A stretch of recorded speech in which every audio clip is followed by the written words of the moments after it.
Yeah. Lights on. Stage set, no rewind. New kings rise. Legends on decline. Season 34. It's NDL GameDay time.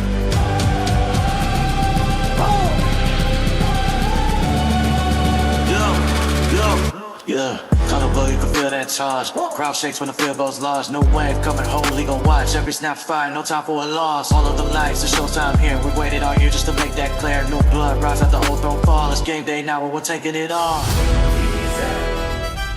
Season 34. All life. This is NDL GameDay.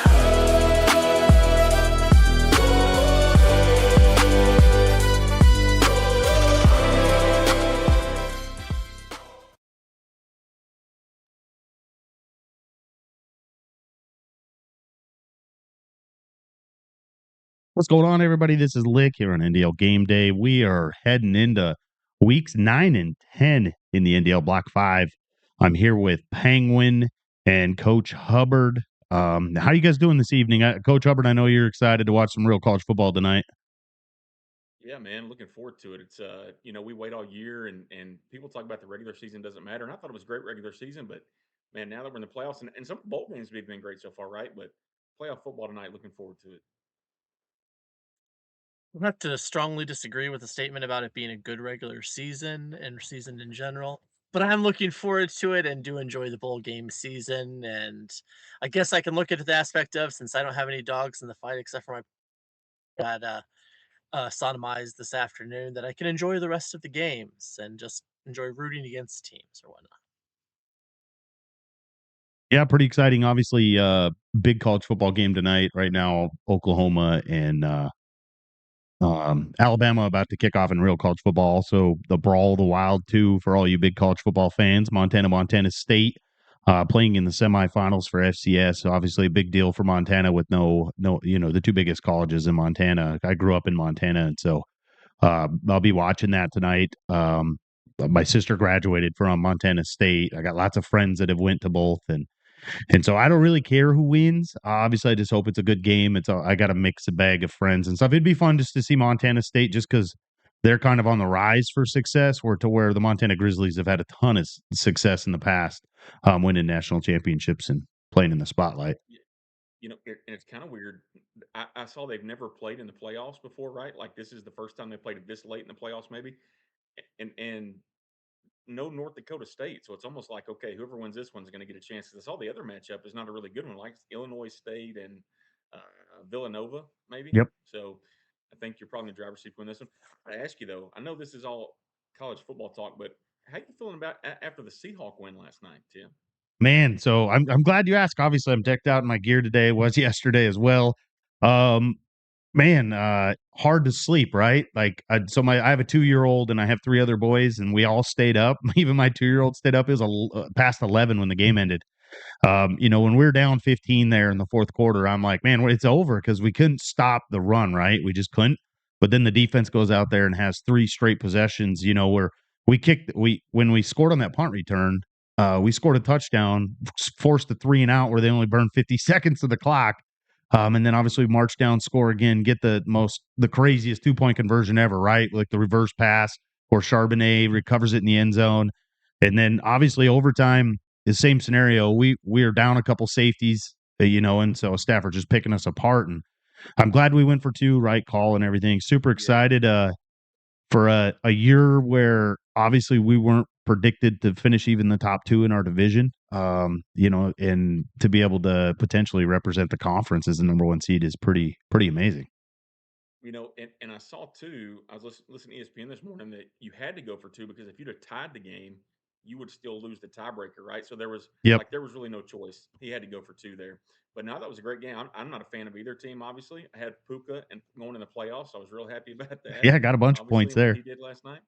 Yeah, but no, it was great. Probably the best NFL game I've watched in a long time, to be honest. Yeah, super exciting. Obviously, the Seahawks are 1 in 172 when trailing by 15 points or more in the fourth quarter. And it's really cool because I'm sure some of you guys didn't watch pregame, but Chris Pratt is a giant Seahawks fan from Lake Stevens, Yeah. Washington, and stuff. And he before the game, he predicted the game. Because they asked him how the game was going. He said, "Man, you remember the playoffs against the Packers? I don't know if you guys remember that, right? We fake punt the field. I mean, we fake kick the field goal, score, and then it kind of just tumbles there. We get the onside kick. We ended up winning, in overtime." He said that this game's going to be just like the Green Bay Packer game, and it couldn't have been more scripted like that, right? Like it just kept falling down the hill for the Rams, and obviously we play them close every game, and pretty excited. Obviously, we haven't won anything yet. We still have a tough game next week, and then we play the Niners. Basically, they still have the Niners of all the teams in the NFL. With all the injuries they have, they still have a shot to take the number one seed in the NFL, which is absolutely crazy in the NFC. It's going to be a good game. Good game in a couple of weeks. Yeah, obviously, we've talked about it before. We talk about in our production meetings. Our favorite time of the year right now is probably the fall when you start getting college football playoff. You get the NFL is starting to heat up into the playoff and stuff, and so it's pretty exciting. We talk about that. It looks like Penguin's having some issues on his camera, but we talk about the NDL, and it's starting to heat up too. Now we're starting to get matchups that in conference matchups that are really going to matter coming down the stretch here, to where a loss now could potentially knock you out of a conference championship and even the college football playoff. And so obviously we always debate, does the committee watch the Beefy Cup? Right? That's the biggest question we always have. Does the committee watch the Beefy Cup? Because it does pair some out of conference coaches playing each other. Penguin, what do you think? Does the committee care about the Beefy Cup? Do you think they watch it? They have said no. No, I don't think so. Because I think if you watch the games, how can it not affect you? You see what happens there. I mean, even though the game may not count towards that, you're still seeing that coach in action, formulating an opinion on. So I feel like it's got to influence you. You're only human. You're going to be impacted by what you observe. So I think the problem is though that I think and you may get there in a minute, Penguin, but I think there's a lot of coaches who almost look at it as something they have to do instead of they want to do, and I think that impacts gameplay, right? Like maybe you use the beefy as a chance to use a different playbook or to try something different or whatever it is. I don't think just from what I in the 2 seasons I've been a part of it and watched it that coaches really prepare for it the same way, right? They don't look at it the same way, and it's obvious, almost by the number of games that got stemmed. I mean, if it does impact the committee, then people ought to realize that and take it more serious because I'm not sure that they really see it that way, if that makes sense. yeah. Yeah, I Well, mean, the good news is the good news is we know change is on the way for the future. So there's hope and revisions, and I think I get it back to a point where it matters to the league and whatever form those changes, those whatever those changes look like, we will find a way. yeah, I mean, obviously, we just saw all those sims come across to where I haven't even looked at all the pools. I just looked at one today. And I could only use my pool in that pool because I didn't dig any deeper. You guys would be able to speak on your own pools. So in my pool, all the games but one got played, but that game wouldn't have mattered. So that's why they didn't play it. They were planning on playing it once they realized it didn't matter. It was a 5-team pool. We had 3 teams that finished at 3-1. I haven't got any verification on a tiebreaker because I don't know. I know when you look at it, it's alphabetical order of the teams. But then I went and looked at, let's say, Florida's pool, right? Jiggy's pool. None of them, all the games were simmed, and it was all looked like a coin flip sim. And when you go to their scheduling thread, obviously it was, I mean, it was a go. There was only like 10 posts or 9 posts or something like that. And so I'm excited to see the overhaul, right, of the beefy. I think it's needed. We've talked about it before about different general ideas because obviously the beefy's kind of used to keep engagement. Obviously, in my perfect world, I would move something towards the end of the season because we do have like a 2-3 week, Hubbard, I'll use you and me, for instance, right? Me and you aren't shooting for the college football playoff. Me and you will have a 3 or 4 week lapse before even the draft. If you get your bowl game in right away, it's a 3 or 4 week lapse potentially if you play your games right away in that last week. And so I think something something would be pretty cool. I know Andy does. There's guys that do like little tournaments and stuff, but it'd be fun to see something that the NDL forces you to do. It sounds weird, but anytime we require anything from someone, that's when you always get it, right? Like we closed the blocks early, and look what happened, Yeah, right? We're starting to see a 90% play rate in the NDL. That's unheard of. correct. Yeah, and I think I know we're changing the setup, so it's not going to be the same. But I would say that if anything else, if you're not playing all your games, then you shouldn't be able to advance. I mean, you're giving a prime example of an entire pool that all their games get simmed, and in your case, there's a pool that has three teams who played their games and all finished tied, and one of you is not getting in, right? So, to me, if you want to make it important, then you have to make it important for people to play, and then the people who don't want to do it, then you're going to find that out, right? I mean, and quite honestly, I don't know if you can. I've seen somebody in the chat say maybe you get 0.25 points for each game you play. I don't know if that's the answer either. I'm curious. I think it needs to be overhauled. I've only been in it 2 years, right? But I have seen that it's not important enough to a lot of people to keep it the way it is. And there's a lot of ideas floating out there that I think are good, but the current setup is not good. But I'm with you on the end of season thing. I think there's got to be some way to keep people involved those 3 or 4 weeks. There are a lot of people who say we lose a lot of momentum in that time off. I Yeah. will go without a bowl game. I will probably go 4, if not 5 weeks before the draft, much less another week or two before we play a game. Yep. Yeah, and it'll be interesting. I know we all know, and you have Penguin in here who's an admin. We know that they've been thinking about it, and it's not like you just flick a switch and everything just changes. We understand that on the show here. But it's definitely something that's been talked about, at least league wide from season 29, is that something needed to change with the Beefy Cup because we obviously were getting less and less interest because it just became a game have to be played. And obviously we see it as a lot of teams just aren't playing games. I brought it up in our chat is that like you're 1 and 2 and then you have Ohio State left. How encouraged are you really to go play that game in your pool, right? Like it's the game's not going to matter. You're not going to win. Like to a lot of guys, it's just it loses its appeal, right? And so I know they're going to overchange it. Rumors, I've only heard rumors is that someone said that it's going to go to a single elimination tournament. From me, that doesn't draw me any interest because I can go I hate play that. an Andy single elimination tournament or a quadruple elimination tournament. I like the pool play type concept, but so I don't know if you split the pools and you do like tier coaches or I mean there's all kinds of ideas I'm sure that they've floated around, but Yeah, single elimination is a bad idea, right? I mean, especially for the lower ranked teams in the deal. I mean, if you're gonna seed it truthfully, let's say you're the 136th ranked team, are you gonna have to play the number one team first? I mean, that's the fair way to do that, right? If you're really doing a single elimination tournament, so I hate that idea. I hate it even if you're not the bottom. Like I want to play more games, truthfully, especially in the time where there's such a layoff. If you move that to the end of the year and I have one game in 5 weeks, well, that's not helping me any. I'm going to play more scrimmages than that. So I don't know what the answer is, Tim. I'm with you. It needs to change and it's got to be looked at. Um, I'm reading here in the chat. I actually, there are things that we penalize guys and for how they play in the beefy, and it penalizes their regular season. Like maybe it is worth the point to play your games. Maybe it is yeah. something to where I don't know if that's I don't know. I'm leaning more toward that when I think about it in that way.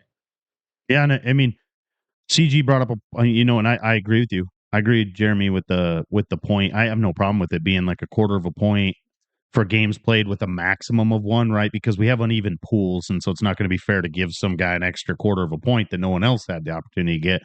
But you could do a maximum of a point, or you could even do it too. You could do half points a game. I don't like. And what's awesome is that so far none of our posts have been rewarding winning teams. We do that enough, right? Like we have a ton of season success geared up for Absolutely. teams that win.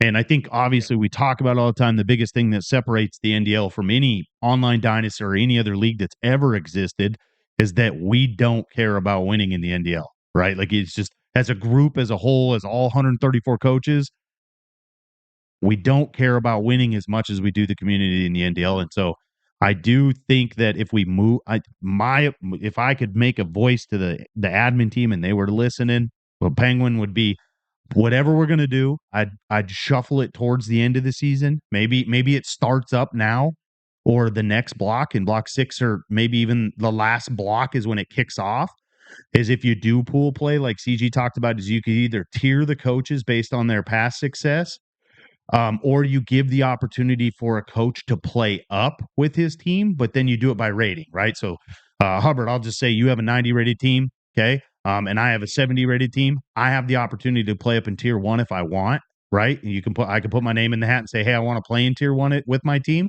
or hey, no, I just want to be slotted in my ranking tier. And then you just have 2 tiers. You play those Beefy Cup games with the 4 pools or however many pools on each side, and then in the championship, you can have the 2 tiers play each other, right? And I think you'd get more benefit out of it, right? A bunch of 70 teams playing each other is going to be probably more competitive. It's going to be a lot more fun engagement wise than a 90 team getting paired up with some 60 teams is not very enjoyable for most coaches. Yeah. Ball State coach doesn't want to play Ohio State at all. I mean, who's that? Who enjoys that game? No one. Well, KDOT has a great idea in the chat. Like maybe it's the pools are based on how you do in the regular season. If you can put it in that spot between the regular season and the draft, right? Like, okay, the bottom 32 teams have their own, 8 pools of 4, and you kind of do it that Yeah. way. Now, at the end of the day, what that does is it gives the top teams playing each other again like they are in the playoff, but it's also something different. It's not the same thing either, right? So it looks a little different, but it Yeah. gives it. With you, Tim, we have to do something. I'm speaking to somebody who is a bottom player in the league, right? Like you want to have something that the bottom players in the league can enjoy in that time off, not just Yep. watching the good teams go at it again for the 15th year in a row. No, I agree. And I think you're onto something too. And something to think about is that if we move the Beefy Cup towards the end of the year, I can't imagine that you're going to have more participation because you're going to eliminate the dead teams, right? We've kind of already done that with our blocks, but I promise you by the end of the season, you're going to have consistent teams, and they're probably some of them are veterans that are getting games simmed for whatever reason, busy life, it doesn't matter. And so I don't guess that after season 38, where we roll into our new video game, you're going to see a trend from the same coaches getting games simmed continuously. And so if you do what you talked about, Hubbard, is being able to look at a product of what you did all season with your team, by the end of the year, you're going to have the active teams playing, and the teams that don't have coaches and stuff, you don't even have to pull them up. You just take them completely out of the pool. Like Texas A&M doesn't have a coach. We don't need to put them in a pool. And then then when Penguin's in that pool, he doesn't have to worry about having 2 guys that don't play games, so he doesn't get a play. I definitely like it. I'm sure we could. It'd be great if someone went out there and it's like, man, I love soccer. I love the layout. Gimme the Beefy Cup, and I'm gonna do all the media with the Beefy Cup, and I'm gonna just take over with the Beefy Cup. Would be a blast. Right now, I have zero desire. This is the first time that I've been able to play all my games in my Beefy Cup this season. Right, went 3-1, and I didn't make it. I was the guy that got left out of my pool, with an upset of Georgia, but I just yeah, I mean it's exciting, and I know Penguin's You're seen right. it. Yeah, Penguin, you're right in the chat. The point should be for participation, not just winning or winning Yeah. all. It's got to be participation. Yeah, I once do you like start, the idea. It's very interesting of it being like a Champions League type of format deal where you've got little pools. And shoot, I mean, honest, especially with by taking away the neutral field of if stuff's broken up, then what if you've got a home and home series between teams once you do get to your knockout for at least for the bigger matchups. I think that'd be very potentially interesting. yeah, and I mean it'll be interesting. I mean, I really think that with how big the Beefy Cup could be, I think it would be beneficial to the NDL to put a committee together on what to do with the Beefy Cup. I really do. I know admin have a lot on their plate already.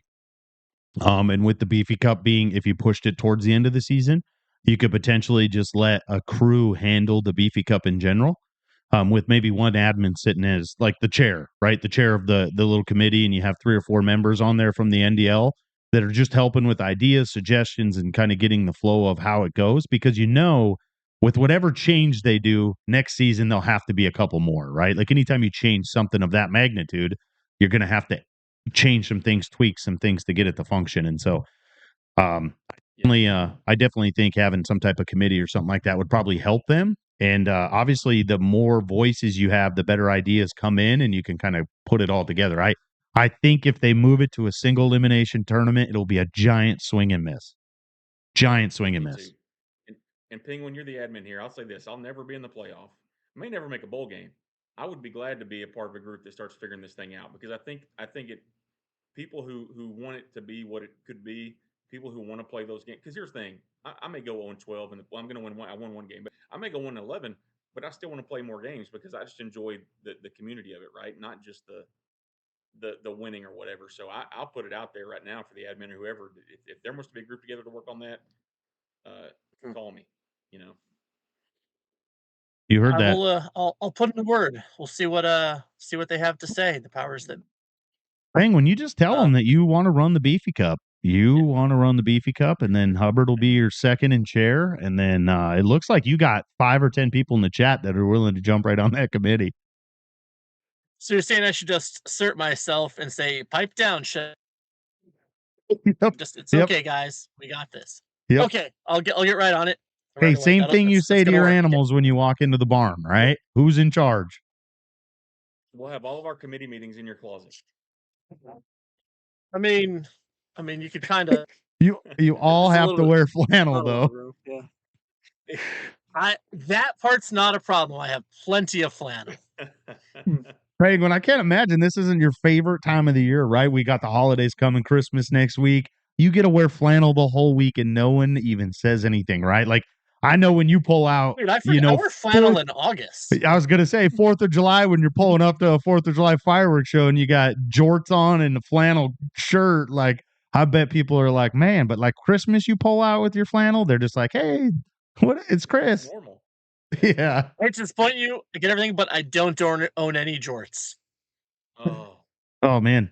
So that's what's gonna happen at the convention in July when we go to Nashville. Is that you're gonna take a pair of jeans and we're cutting them into jorts for sure. Oh no. And if you guys don't know, I know we have a lot of new listeners listening to the NDL Game Day Show. We appreciate it. But also, we're planning an NDL convention. We did one last year in Texas.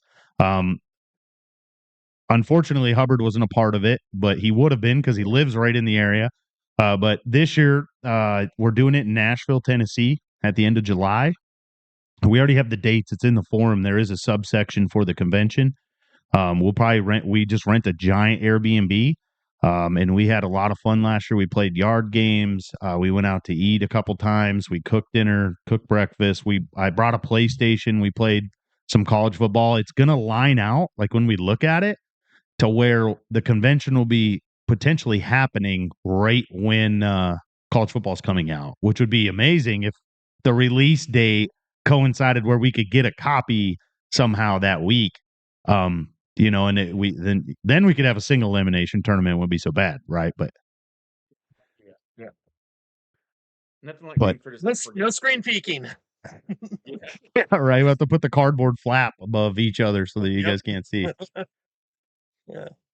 No, so pretty exciting. We'll get back into the NDL talk here. Is obviously one of our biggest games of the week here. We've really tried to do a good job of mixing up the game of the week so we don't have multiple coaches on here for the show. But what we did this week is we did have a couple that had been on the show previously. One of the coaches here is Coach Hughes from Temple. Okay, new coach. Obviously, one of the big matchups this week in our we have a ton of big matchups this week, so it's really tough. But we have Coach Hughes who's going to come on the show with us today. Coach Hughes is in the chat right now, so we're going to see if it works. He just joined our chat right now. Coach Hughes is the coach for the Temple Owls, sitting at 6-1, playing East Carolina Pirates in Pirate Flag. They're going to go on live after our show tonight and play. Coach Hughes, can you hear us? I think you're on mute. Hello? Can you hear me? Hey, what's up, Coach Hughes? How you doing? Yeah, what's going on, man? Is that a Toronto Blue Jays hat? I'm just happy to be here. What's that? It is, yes. It's a Oh Toronto my Blue Jays hat, yeah. gosh, I'm a Mariners fan, so I might have to like put a block on your hat. first question. This is a question that technically Hughes should have for you, Tim. That is, when we picked games last week, there was one person who didn't believe in Temple in their matchup and picked against them and took Charlotte, I believe, instead. That proved to be um Hughes. Why do you think that person made that selection? I think they're not paying attention. I mean, it's just that simple. I don't know what to say. I mean, I'm scoring like 60 points a game. I mean, what do you want from me? That's an observation. I like it. Modest. I like it. I love the confidence. Love the confidence. All right. Tell us how you're getting that Temple team to score that many points, right? Because this is not a team that's that great in real life. How are you doing it? What's the secret? Um, there's a couple good pieces, honestly. Like Jay Ducker's been really he's breaking like one or two tackles every run, it seems like. Yeah, the receiving core is not great. I'm using Clark a lot as the main tight end. And then Holloway as the leading receiver in the slot's been good too. Trying to minimize the outside receivers, use a run game, and rely on Simon. Simon got like a +5 upgrade in overall since I drafted the team, so that's been really nice. He's up to an 83 now, so that's been Nice. helpful, like a lot. Yeah, So. nice. Hughes, where to tell us a little bit about yourself? Where are you from? What do you do? If you obviously don't need to disclose anything that you don't want to, because obviously we got 1 billion fans listening tonight to the NDL game day. Like I can't imagine these ratings for this real college football game that they're probably just in the dump right now. But tell us everything you want to know that you want us to know about you. So I'm from Windsor, Ontario, in Canada. I'm a massive Michigan State fan.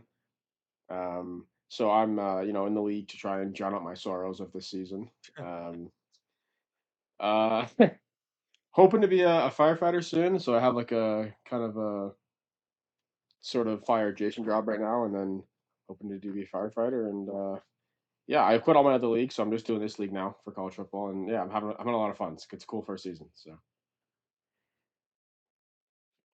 also go Blue Jays.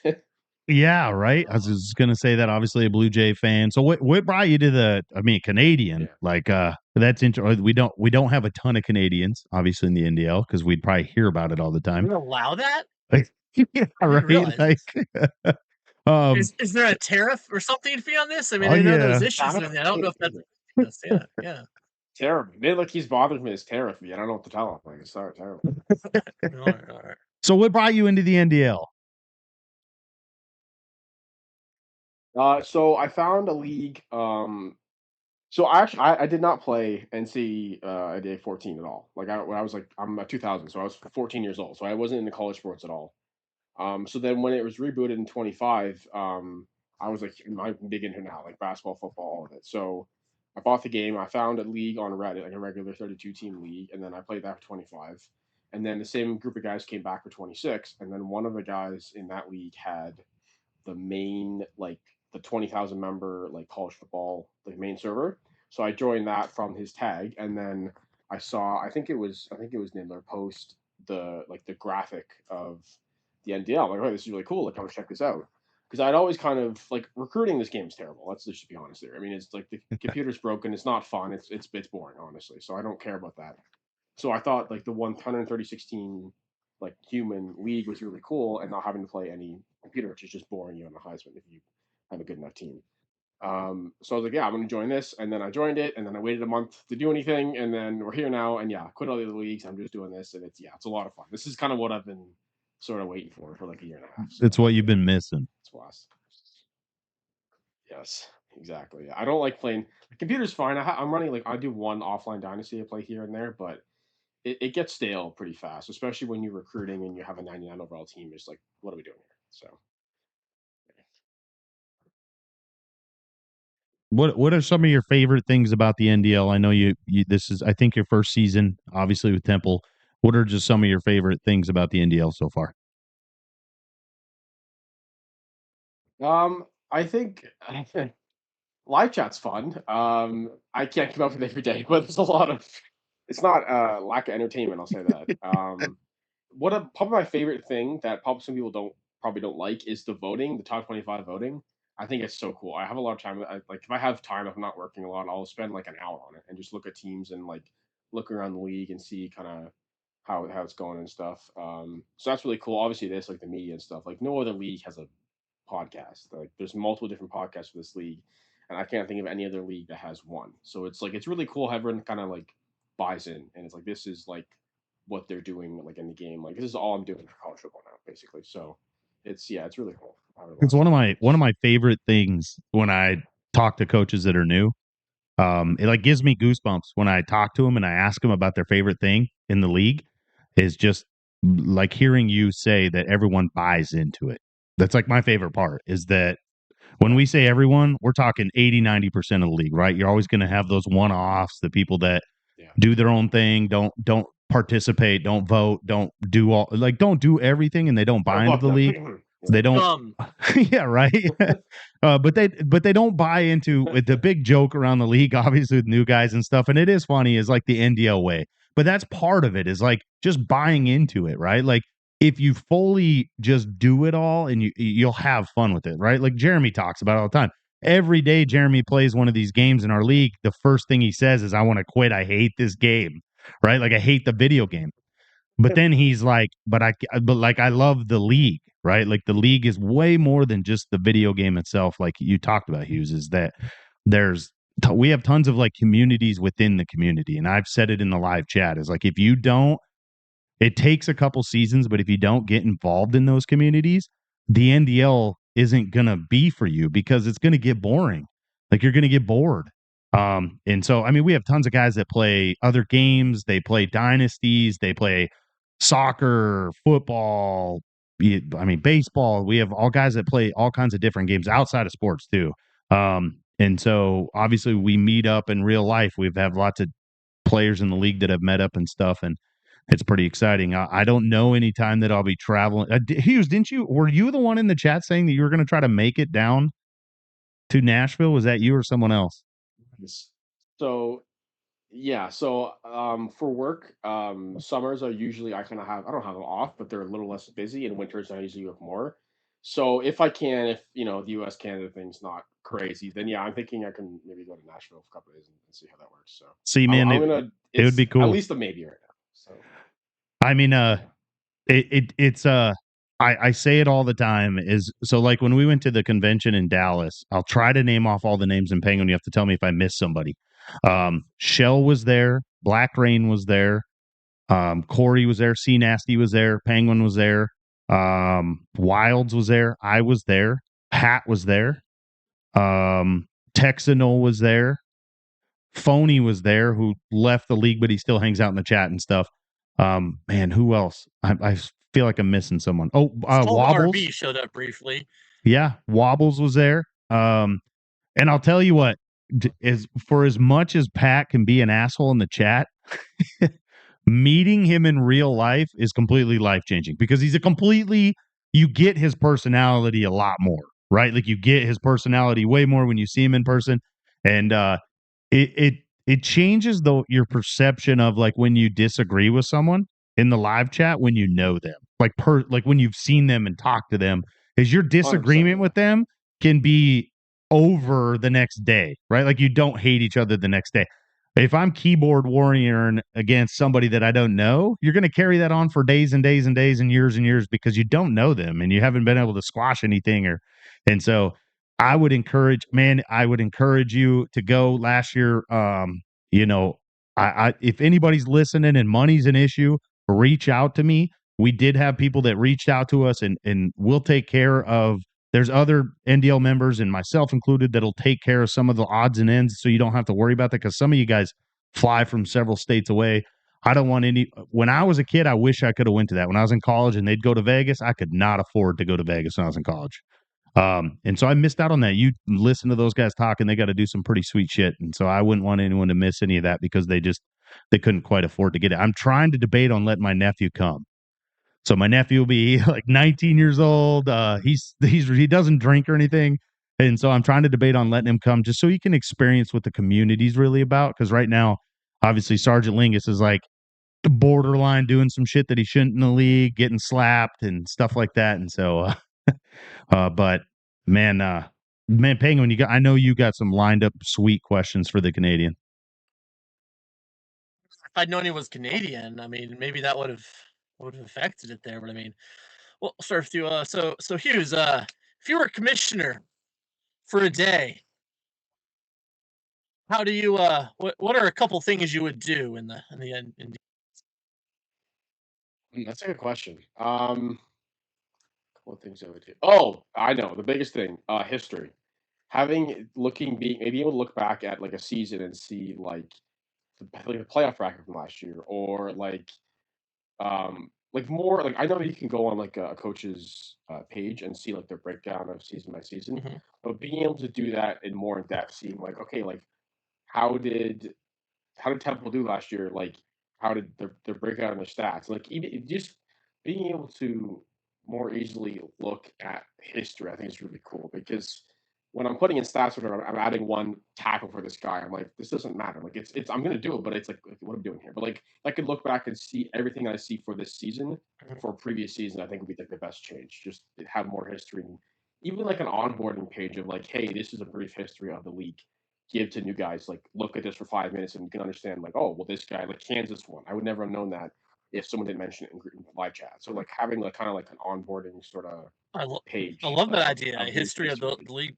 Yeah, Cool idea. I mean, because we do have a ton of information on there, but yeah, having some of it a little more user friendly to advertise it. That's a pretty cool idea. yeah, Yeah, I think Nidler pitched the idea once about trying to do a media like video, just kind of a walkthrough on if you're a new guy, how to enter stats, how to do coaching reports, like what a coaching report even is, and then also like you talked about, how do you like the history of the league, what the league is, the Beefy Cup, right? Like a lot of people don't understand that the Beefy Cup it used to be called the NDL Cup, and obviously it was renamed in season 29 to the Beefy Cup, which is a former member of the NDL who passed away.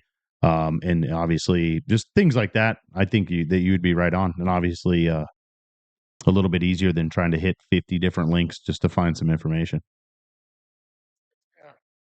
yeah. I didn't know There that you go. about the BB thing, so that's a cool like cool tribute. So yeah. Yep.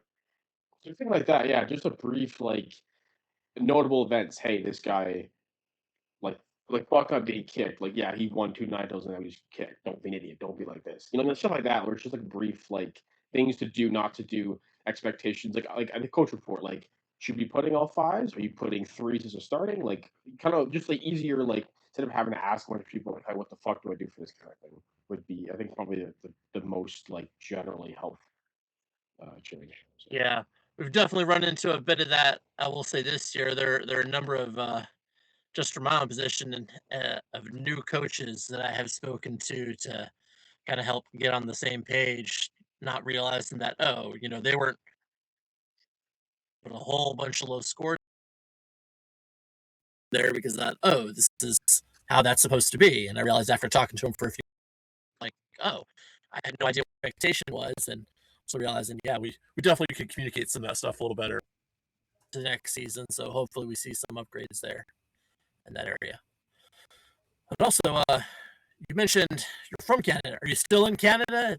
Is that Still where you yeah, live at this time? So okay, so still there. lived in my whole life. Yeah, just different cities, So but yeah, it's always Ontario. gotcha. Yeah. So explain the attachment to just proximity or why Sparty? Yeah, so Michigan's like Detroit's right across the border. Like we can like I can get there in 5 minutes kind of thing. So we're like right there. Oh, okay. So it was always basically Michigan or Michigan State. And so I was 14 in grade 9 in high school playing like high school football, and our team was the Mustangs, but we used the Broncos logo, which is why I'm a Broncos fan. So I was a Broncos fan before like any college, and then being a Broncos fan, I hated Tom Brady. And then yeah. Fuck, I'm a Seahawks fan. Seahawks and Yeah, Mariners so fan. You could not pick teams that that's I the hate rule. I think you're more. muted. Yeah. I think you're muted. Tim, we can't hear you. Hold on. Can you hear me? No, You're muted. Yeah, you still lost can't. him. You're Boom. muted. Fixed it. Can you hear me? Or he's talking to someone else. I don't. Anyways, okay. So Yeah, so I was a Broncos fan first because of the logo we used in high school. Like I don't have a team yet, so I just picked the Broncos. So then I hated Tom Brady, obviously, Patriots, Broncos, whatever. So I can't be a Michigan fan and then hate Tom Brady. So I was like, okay, I'll be a Michigan State fan. And then I went to a game at like 15 when they had Connor Cook and they went to the playoffs. I think it was that year. So yeah, I went to that game. They destroyed Maryland. I had a lot of fun. I'm like, this is it. I just got home from there, and then it kind of built up into this where I'm like a massive diehard fan. I watch like every game, and yeah, so Yeah. Well, that's a fun story. I mean, it's always good. It makes sense to school there, but to have where you've gone on this whole journey there, that's pretty neat. I yeah. love it. First, it just makes me feel so old that he watched Connor Cook when he was 15. That was the last time. Yeah, Yeah. yeah. Jeez. What I was saying earlier is I'm a Seahawk fan and a Mariner fan, and obviously, if any team in the India, I mean, I hate probably the Niners, but I used to hate the Broncos as a kid because we were in the AFC West, and so I hated. And then obviously you're the Blue Jays, and I hate the Blue Jays too because. And then I used to play hockey. I was in Montana, and we played hockey in Canada all the time, and we could fight, and so I hated Canadians when I was a little kid. And then I went to I went to college in North Dakota and played baseball with a bunch of Canadians, and I love them because they're so much different than Americans. Like they just don't give a shit about anything and stuff. And so I really don't hate Canadians, but when I was a kid, I thought I did, right? Because I was like, I hate the Blue Jays. I hate Canadians because they're better at hockey than us. And As a Ranger fan, Jose Bautista, he can eat that bat as far as I'm concerned. Ruggie Odor got him back. Yeah. No, man, that's awesome. So, what is the? I'm curious about this, Hughes. What's the fandom for college football like in Canada? I mean, is there a lot of people who care about college football, or kind of what's the landscape? So like in kind of like Southern Ontario, there's a lot of Michigan fans, or some state, just because like how close it is. Like everyone's here's a Lions fan, everyone's a Red Wings fan, or Toronto, I guess. Everyone's a Tigers fan or Jays. Like it's always very Detroit, Toronto split kind of thing. But for obviously for college football, it's just Michigan pretty much. Yeah, When you get north of like London up into Toronto, people don't really care. It's sort of more like, oh, my dad's an Alabama fan because he likes watching them win. Like it's like I mean, he's not like that serious. It's kind of I want to watch this game. I like this player on the team, therefore I'm going to cheer for this team. It's not really. It's sort of just random. There's no location based outside of yeah. Michigan. I have a group of friends up in New York City that I play fantasy baseball with, and they honestly could care less about college football. So I'm just always Yeah. curious: is the further you get north, how much people really even pay attention to it? In general, like you said, Yeah. I know there's always people that like certain teams or whatever, but uh, Texanol wants to know Drake or Kendrick. Hughes, Drake or Kendrick? Yeah, Kendrick. I mean, come on. I mean, I understand. Like, yeah, Drake and stuff, but it's kind of hard to support certain allegations and whatnot. He definitely crushed him. That was not even close. So, yeah, I gotta go Kendrick. Unfortunately, sorry, sorry, Drake. Yeah. What about you have any superstitions attached to football or whatnot to the game? Anything you got to do before you play or watch a game? A hat you need, a meal, a drink. I did kind of when I was playing. This kind of goes for all sports. So when I was like, putting my cleats on and like my pads and whatever, I always do right to left because the two times I've gone left to right, I've blown out my knee both times. So it's ouch. like, I'm not gonna just chance it. I'm just gonna do this the same every time. So yeah. For for like watching a game, as like a fan, not really. Sometimes I'll like pace or whatever, but this season in particular, I was sort of just resigned to hating my life, so I just kind of accepted that they were just horrendous and just it was what it was. So yeah, there's no superstition saving that team, honestly. So yeah.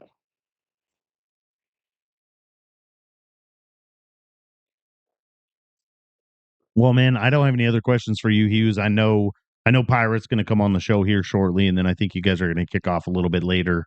After we visit with him for a little bit, man, I really appreciate you coming on the show. I know you've commented and stuff on the stuff that we do for the media. We really appreciate it. Obviously, we know we're not out there looking like Pat McAfee and making billions of dollars on these podcasts, but we really enjoy talking NDL. You're more than welcome to come on the show anytime you want. Just let us know. I really appreciate it, man. Yeah, thanks, guys. Yeah, there's less shouting than him, which was a nice change. So, yeah, I think it's a little better vibe. We had to be nice to you too. You Thanks, said guys. you care about voting. I mean, how can we not be nice to you there? Yeah. Yeah. All right. Yeah, well, we appreciate it, man. Yeah, so obviously great dude. Canadians, man, when I was in college and stuff, they were just I went to college in North Dakota, and so we had a ton of Canadian people come down and play baseball on our baseball team, and we had like speech classes down there and stuff like that that they took, and they're way different, right? Like when I went to college, obviously that was way back in like the 2000s, early 2000s. Um, when we drove straight north of the border, we could drink, right? So we would go like an hour and a half north, and there was like a bar called like Keystone, and it has like a strip club and everything, and you could just go in there and legally drink. And then like their colleges up there, their campuses, they had bars in their college, like down in the basement. It was like the most bizarre thing ever, right? Like I was like, and they're like got free healthcare. Like as a kid, I was like, dude, Canada is the coolest place ever. They have poutine, which I mean that's worth the trip alone. I'm told. Yeah, right. They have what? Yeah, you might Poutine. need to explain Oh, what that is. okay. Did you hear something else? Be very careful when. Yeah, you have to be very careful there. Fair enough. Fair enough. French fries, gravy, cheese curds, whatever else you want to put onto it, you can't go wrong. No, that sounds like a lot can go wrong there, actually. I don't know. Yeah, so I don't know if you're watching. later, yeah. I don't know if you're very watching much Hubbard. so. I don't know if you're watching right now, but Oklahoma's winning 10-0, so I'm sure excited to hear about that. Yeah, it's odd. You've heard me talk about this. I'm a Texas fan, right? But our son actually drove back up there this morning to get in the game. He's there, and He actually is in a class or knows Tate Sundell, and so we always laugh about his shorts, right, or his pants, whatever you're going to call them. They're not pants. Yeah. Yeah, it appears Alabama has run 6 offensive plays and gained 5 yards. Good lord, yeah, it's not good. Good. Oklahoma's defense is good, right? Like we could Almost had the ball 11 minutes after 14. we could just obviously Mateer's like the greatest quarterback in the nation because he came from Washington State. He got that year of like Pullman, Washington, eating the cheese up there in Cougar Land, and so. But Oklahoma's defense is really good, and I think they just weren't given enough credit. Like coming into the game, I watched Game Day today and stuff like that, and man, very rarely were they like praising Oklahoma's defense. It was just shoving Alabama down your throat, right? Like, oh God, Alabama, Alabama, Alabama. And but I don't know. I think it was Stanford Steve was like, it's defense. yep. Yep. So hey, we're gonna have Pirate Flag's gonna come up on the show here. He's ready to join here any minute, and so Pirate will be joining us. Coach of ECU. Pirate's been on the show once before. Obviously, some of you guys know him as putting out the weekly recap of the NDL, which I'll say he did not put out this week. A lot of disappointed fans. Holidays and stuff are coming out. We were pretty excited to see who makes it. Penguin, is it good or bad to make his video? Is it good or bad to make his video? Yeah. I mean, that's a such thing as bad publicity. Then you got to say it's a good thing. Yeah, right. They say that there's no such thing as bad publicity. All publicity is good. No, I think in this case it does not apply. If you're in this man's video, something has probably gone wrong in your life in the deal. That's just my opinion. I mean, yeah, stay out of the video. It was funny. So obviously we have a production chat where we talk about we talk about the weirdest shit in our chat. Most of it's not even about the NDL. But when obviously I'm gonna mention it right now, the first thing that Pat said when the suspension came down for Pat was, fuck, I hope I don't end up in Pirates video. That's the first thing he said. So that's why I asked that question is I think that they're hilarious. Obviously, I know Pirate. I talk to him outside of the chat every once in a while, and it's all in good spirit. It's not meant to hurt anyone's feelings. They're just meant to be funny. And but it's funny that that's the like, man, if you it's like Jeremy, right? Like if you're mentioned, you've gotten trouble from the teacher. So like we don't want to you don't want to be in there. You want to laugh at your friends for being in there, but you don't want to be in there. And here we are. We're joined by Pirate, the maker of the NDL recap video. Obviously, does a bunch of stuff for us. He helped us with our highlight video for the NDL intro. He didn't do the music, but he did all the video stuff overlaid with our musician and stuff. So, how you doing today, Pirate?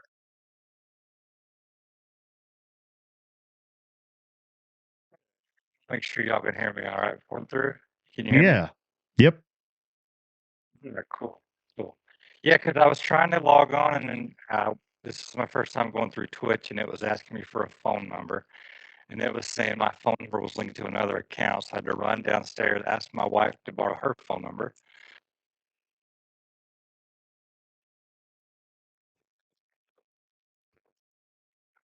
Hey, before we go too far, I want to shout out Pirate. My first ever NDL game last year. Pirate was at Nevada. It's in Illinois line. First NDL game ever. It was actually a pretty good game, Pirate. You got me at the end.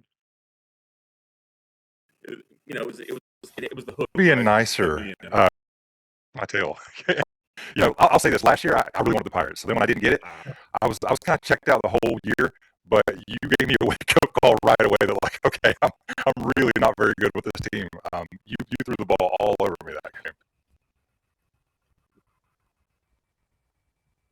Yeah, don't tell people that offense is terrible. But anyway, I appreciate that. No, it was fun. It was a very good first opponent. I was happy. Yeah, it was a fun game. Hey, Penguin, Hubbard, and Pirate. I'm gonna stop us real quick. We're getting some choppy audio, and it's none of you three. It's me for sure. I unplugged my mic and plugged it back in, and so Twitch is gonna make. I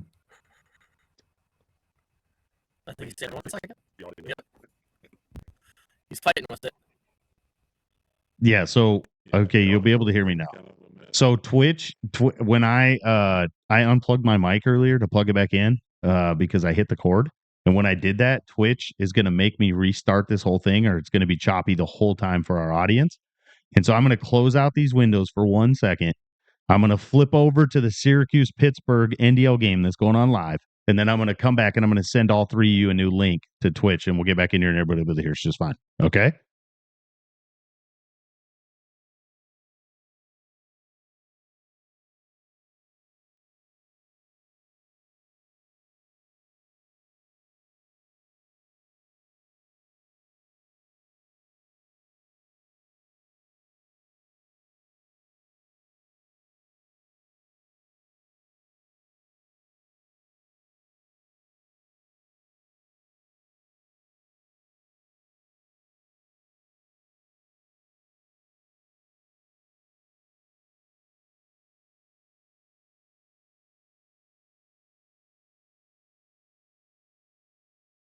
And having quarterback coaches when they're like 7 years old, 8, 9 years old now. So even when they don't have wide open wide receivers, you still expect them to fit that ball in there and make it happen.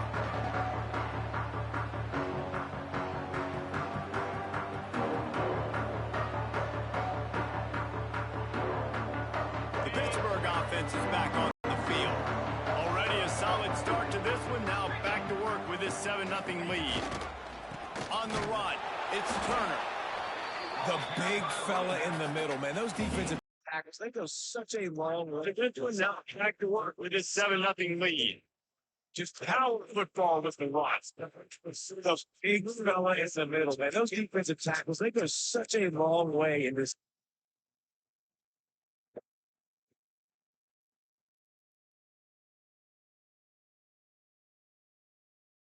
After picking up a couple, it's 2nd and 8. To the air, it's Holstein. It's right to the quarterback, and they get him at the 32.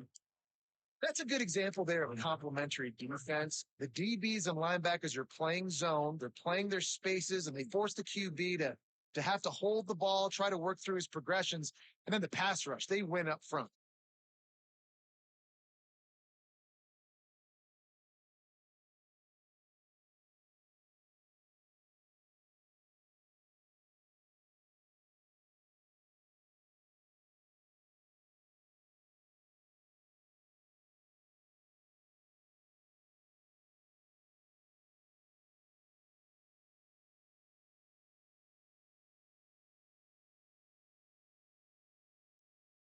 Testing. Can you guys hear now? Yeah, I got you. Yeah, a lot. Sweet. I mean, we're live, just so you guys know, but this is way better at audio. Yeah, it started to get choppy, and I knew it was going to happen when I was pouring a drink and I pulled my mic cord out, and then when I put it back in, it was choppy when Hughes was on, and I knew the audience was eventually going to hear that. So Don't drink and host, Tim. Don't drink. yeah, that's what happens. I'm drinking this some Patty's Old Irish whiskey, and I just thought that it was a great time to drink. And but anyways, commence with the speaking Doing of slightly more low key oh, dude, tonight some myself. PBR, man. There's nothing Yes, wrong sir. with Yes, that. There's nothing wrong with that. Yeah. Pirate, do you think the biggest question I have for you is do you think that people are disappointed seeing your real face? Because obviously some of you guys in the live chat yesterday and wherever you guys were finding those images, whoever that guy is, he works in a pet shop. Every background is him, like there's fish tanks or the one you posted earlier where you're black. There was like pet store products in the background. So if that's AI, it's pretty funny they're pulling the same shit. So That's a long game joke for me and Tutty. It's actually somebody he knows from his hometown. I don't know him. I have desperately wanted to meet the guy. He just posts the funniest. They're non-ironic, but they're just the funniest pictures that he posts. And I want to meet him so badly, and I mean it in the nicest way. He just cracks me up. But then the other guy was just some random dude that Tutty found on YouTube one day, and he started sending me the videos. So this probably goes back like 8 years ago. We were in a random like Madden, whatever league, whatever year it was, and we just started doing that back and forth, just trying to kind of liven the chat up, and we started just posting pictures of each other and just kind of clowning on each other. A little bit more colorful language than here. I think everybody here was way too nice. I was expecting to get clowned about my appearance, and everybody was just kind of like, "Oh, oh, okay, yeah. Well, I mean, I like your highlights." Nobody was really being mean about it here. So I was like, Who- "Okay, well, this is a little bit of a swing and a miss," yeah, but yeah, who's going I to love cross that you guy. right now? You have the power of the camera and the videos. Nobody's going to say a word. Yeah, but yeah. So I was actually thinking about making him my little background for this call. I didn't have no time, but yeah, love that guy. I wonder. I bet people don't make fun of you because I bet if obviously if we pulled up all 134 coaches and put them in a big collage, you'd see all kinds of mixes. Like obviously people don't look at FSU Penguin and think of a guy that hangs out in his closet with a giant ass beard and fucking Carhartts on, right? Like that's probably not how you picture Penguin if you've never seen him on Fun game day fact, before. I don't know any Carhartt at all. Just random for. Well, I Since mean I they just joined, I've always said the name. There's no one in here with a name. I mean, the voice does not match the face or the right, penguin. Like right. because I want to say I want to say I might even have been in a party chat with you before I saw your face, and I was telling you I was like, why are you not in radio? Like you have a great voice, and then you see him and you're like, oh, so he just like cuts down like the whole wilderness for profession. That's all he does every day. Had I made Fucking different life Paul choices, maybe I Bunyan. would be. Because I got to tell you, cutting down trees is fun. It's funny because last week after game day, he had something going on for Christmas. I don't remember what it was, and he sent a picture in the group chat to me, Tim, and Pat. And I was just like, "Wait a minute, dude, why are you out of the closet?" Number one, and he looks completely different in the closet. Well, that's a whole other conversation, I guess. Yeah. But he looks completely different outside of the closet than he does inside the closet. I was like, "This is not Penguin. What the hell is going on here?" I'm gonna find this picture and share it just because it's beautiful. Oh man, it is beautiful. Great. So He does have like a sling blade shed vibe going on in his background. yeah, I was scared. Chris drove all the way to my house from fucking like Australia or something like that. He drove all the way here throughout the night. And he stayed the night at my house. I've never met Chris before in my life, right? This is just NDL. He stays the night at my house, and then the next morning him and I drive all the way to Texas. And then we stay at the convention, we come back home, and I like told my wife, I was like, man, like I don't know this guy at all, but like he's super cool, he's always nice. And so, like, if he kills our whole family, like, it's 100% my fault. Like, it's just my fault. I'm sorry. Yeah, I was just saying. So you have 4 children, a wife. This guy has never met you, and you let him stay in your house not once, but maybe even twice. I mean, that's the NDL way, right? Yeah, and it's be even better fair- than 4 children. I have 7 children.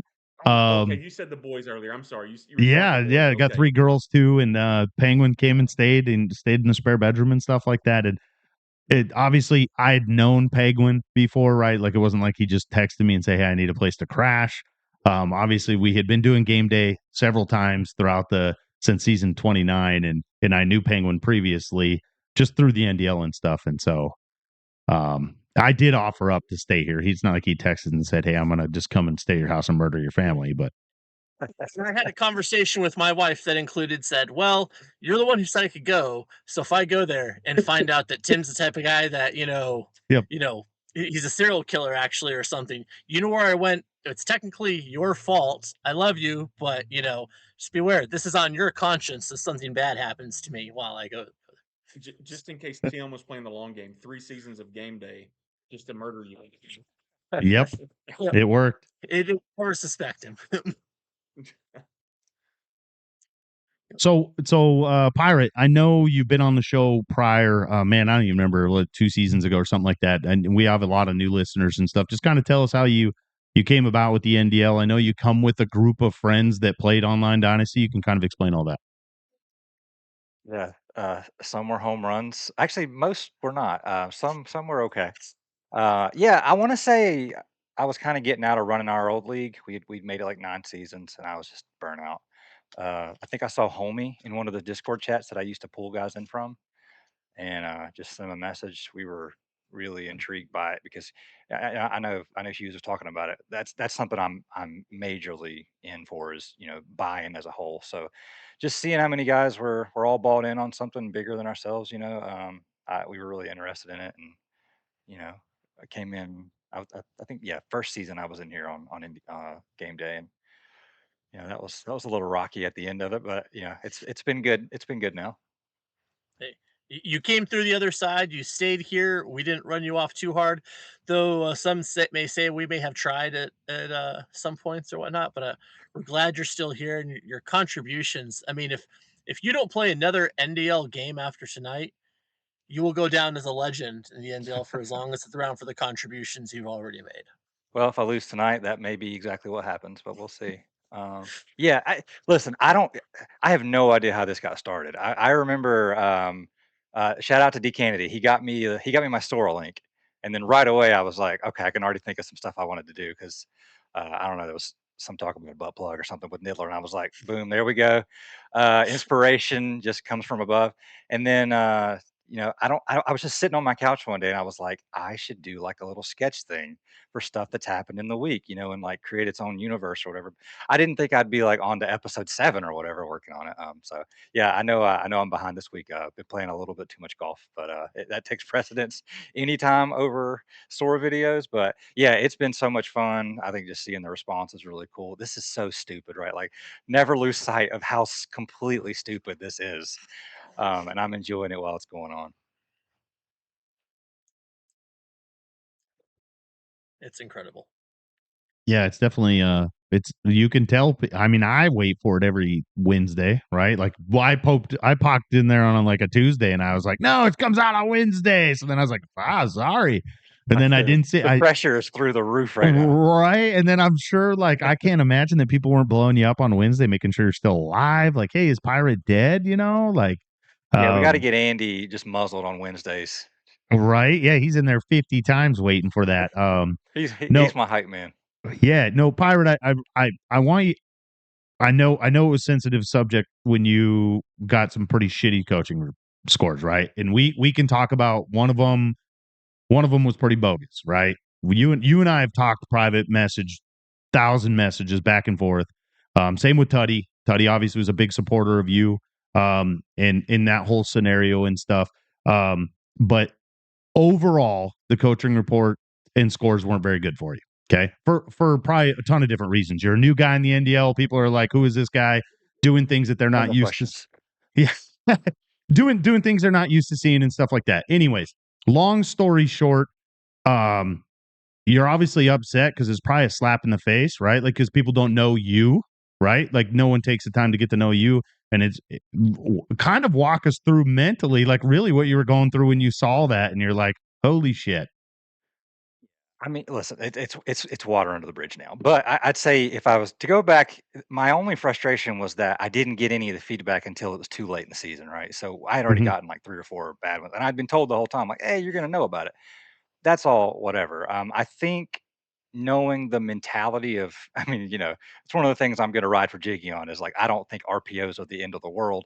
But I also, coming into season one, I definitely didn't know that you will be damned to hell itself if you run more than 4 of them, right? So I was already kind of screwed going into year one. So that's all well and good. I think a lot of it was just, I want to know right away if someone's kind of giving me something so that I know what to adjust moving forward now. I'm out there like subbing in running backs halfway through the game if I need to, because I don't want Devin Roche 2.0 kind of situation. So, and I've talked to people that have come in and tried to save them before they become a Pirate 2.0 story, to say like, hey, you know none of this stuff is necessarily you. A lot of it can just be, this is what we're used to in this league. And I think the sum of the whole is worth it, rather than you just feeling it, that you can Yep. get your 238th yard rather than 215. Because I mean, let's be honest too, individual statistics, it's cool to get your graphic up there with your name on it, but at the end of the day, it's not worth getting a 3. Because then you go down and beat your wife, and it's not worth it. So Yeah. Yeah, I and I don't know mean, if that fully answers your question, but no, it does, because at the end of the day, we do tons of media stuff. I like Pat, my NDL crew members on the back here, is we obviously put out more NDL content than anyone from the podcast side of it. And how often does Player of the Week, Player of the Year even get talked about on the show? Fucking almost zero, right? Like, it might be like, hey, he won the Heisman and that's it. But how often do we talk about the draft and how good teams are, and having coaches on? And the reason I asked you that question is, what would you tell a new coach that comes in that may have a set, because we understand, a majority of us do understand, that guys come from leagues where there's not this much structure, because there's 134 coaches, and you don't need this much structure when there's 10 coaches and 15 coaches. What would you tell a new guy that comes in here that's like, wow, man, like a guy like Weasel, right? Questions the rules all the time. It's like, what would you yeah. tell a new guy in the league that comes in and sees all this? Yeah. It's perspective, right? I think when you're in your fourth week here, you think you know everything. And if we've been playing, man, we've been running leagues, Madden leagues, all the way up to through 25 since I want to say like Madden 14, 15. We've been running leagues, so we've seen every miserable guy that comes in and tries to break every single rule, and we've kind of tried to save all the guys that we think have been great. We've hung on to them and have good relationships. So it's just a smaller sample size in here. Here you're getting 140 different opinions. But to the credit of the NDL, it's like you've made a framework, and it's never going to be great for everybody. I've heard some good ideas that step outside what we've done, that what we're doing right now, that sound good. But I think getting through year one, I just don't care anymore. I've been saying to people like, I'm Switzerland. Like, I'm not going to take a side on one thing or the other. Give me my 5s. Get me the hell out of here. I just want to survive without getting a bad score. So, I mean, if you ask me the questions like, what would I tell somebody that's coming brand new? I mean, so I'll say this. I sent a message to somebody today, and I was just saying, sub down. If you get up by 21, that's 35 in my opinion. When you get up 21, after you get past that, it's going to get a little dicey. If you start throwing a seam ball that they just decided not to cover with the linebacker to your tight end, and you run in for 70, that heart's going to start pumping a little bit. And I'm not saying that's right or wrong, but I'm just saying that's just Yeah. how it is. I mean, the only massive gripe that I've had in here since I've been here is I get frustrated at the notion that someone can do something that's not breaking the rule and still be dinged, and it can affect your season. That's the only Amen. thing that I Amen. Yeah. really hate. Amen. Yeah, and I think Yeah. that's an attribute. Everybody in the league has to know that I'm a diehard rules guy, and I don't want more rules. Right? I'm just like, if there's a rule, follow the thing, and it's just for structure. That's it. It's like, if there's a rule, who gives a shit if you don't like it? Just follow it, because it just makes everybody plays by the same rules, right? If everybody does the same thing, you need less rules. And I've talked about this to lots of people, is that in a perfect world, the NDL doesn't have any rules. It just says play the NDL way, right? The biggest joke in the NDL, play the NDL way, and that's the only rule you need, Yeah. right? There's no limit, there's no score limit. Everybody has fun. But obviously, it doesn't work that way. and I'm with you, is that like in the perfect world is that we keep coming out with more and more rules because you have more and more coaches that are willing to push the rule limit. Like if I'm like, hey, I make this rule and then someone comes in, well, can I do it to this? No, like just don't even do it. Jesus, like who gives a shit? Like there's 1,000 ways to score in this video game. Defense is horrible. If we make one offensive rule, who gives a shit? Just like and so I mean I could rant and rave about rules all day, and I'm Agree with with you that. though. I'm with you though. It's like that gray area because coaches report in the past, right? And everyone talks about, oh, coaching reports sucked in the past. They never did. Homie will be the first person to tell you when he runs data, his coaching reports are higher now than they've ever been. Okay. There's a lot of factors in that. Streaming, I promise you, is not number one. Just because we stream the games is not number one. The number one factor in the coaching report is because coaches aren't honest in the report. Coaches just go and click 5 and submit the thing. We have an admin on here that's his sole job now because of the pirate situation. His sole job is to review coaching reports, and I know he reviews them because he's reached out to me and he's like, "Hey, can you rewatch the tape to see if this is really what you saw?" And so that's awesome, right? That pirate, like you talk about, sometimes there's new ideas that come about, and that's one of them. But it's just be honest in the coaching report, and you don't even have to dock them, right? Like if you think he's running too many RPOs, you don't even have to dock him. You can just say, "Hey, man, I thought you ran a lot of RPOs in the game." Because at the end of the day, if someone wants to be a part of the NDL, not in the NDL, if you want to be a part of the NDL, like Pirates exhibited, right? Because if he didn't, he would have never came back. He would have never came back and been like, I don't want to be shamed this season. I'm going to make sure I do everything right, not be myself. Is like, if you want to be a part of the NDL, is just listen to the feedback. If you get 4 coaching reports that say the exact same thing, either you need to play different people or you need to just tweak it and get rid of it. Right? Like if you're stemming a corner route 3 yards every single play and someone puts it in the coaching report several times, you should probably quit doing it. If you run cover 3 the entire game and 4 coaching reports say the exact same thing, but they don't dock you, at some point that's going to catch up to you. Like it's, and I'm speaking specifically for Bucknut because as an SEC commissioner, when we first started in season 29, I saw his coaching reports for the first 3 seasons and coaches didn't dock him, almost never docked him. Same coaching report, and every single one is like, hey, man, I don't know that you left cover 3 the entire game. Did it for 3 straight times, right? That eventually catches up to you and you get a reputation.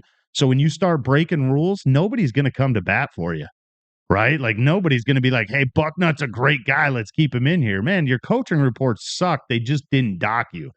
Dock him 1 point, right? If you play him twice and he didn't change, just dock him a point. That's it. Yeah.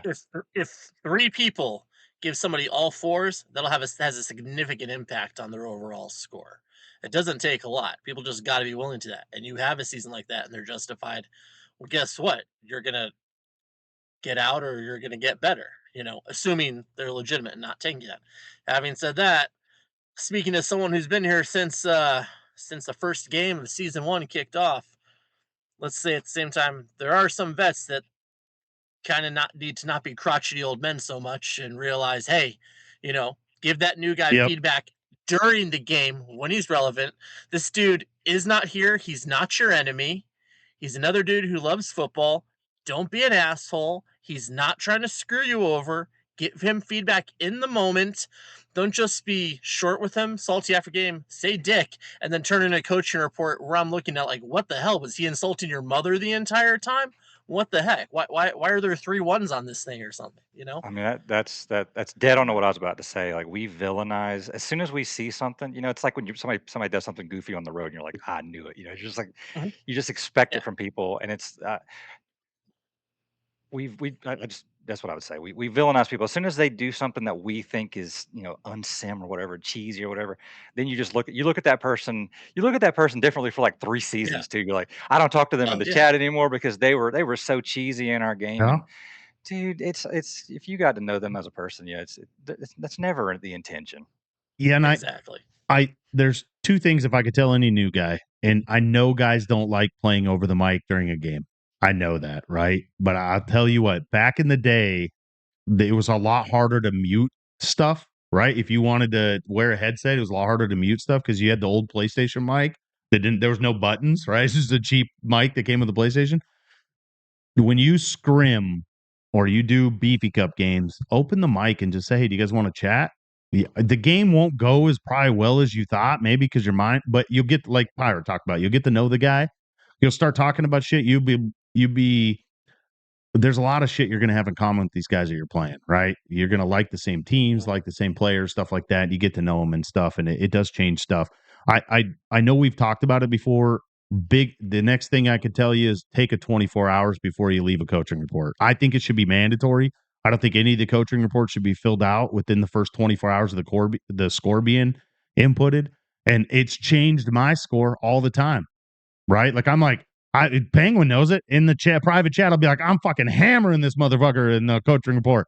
And then the next day I'll just leave a note. I won't even, maybe I don't even change the score at all, but I just leave a note, right? Because a lot of the coaching reports is opinion. It's all opinion. Unless you're breaking a rule, it's all opinion. And Penguin would probably be the first to say he's on a little committee that watches the coaching reports. Hubbard's probably opinion on what should and shouldn't be played in a game is a lot different than mine, a lot different than Pirates, a lot different than Penguins. But again, if you're getting the same opinion on all your coaching reports, just mix it up a little bit. Just change it. That's all you got to do. And no, like Pyro talked about, eventually you'll know who you're playing, right? There's a reason why out of conference schedules, you go to the same people every year.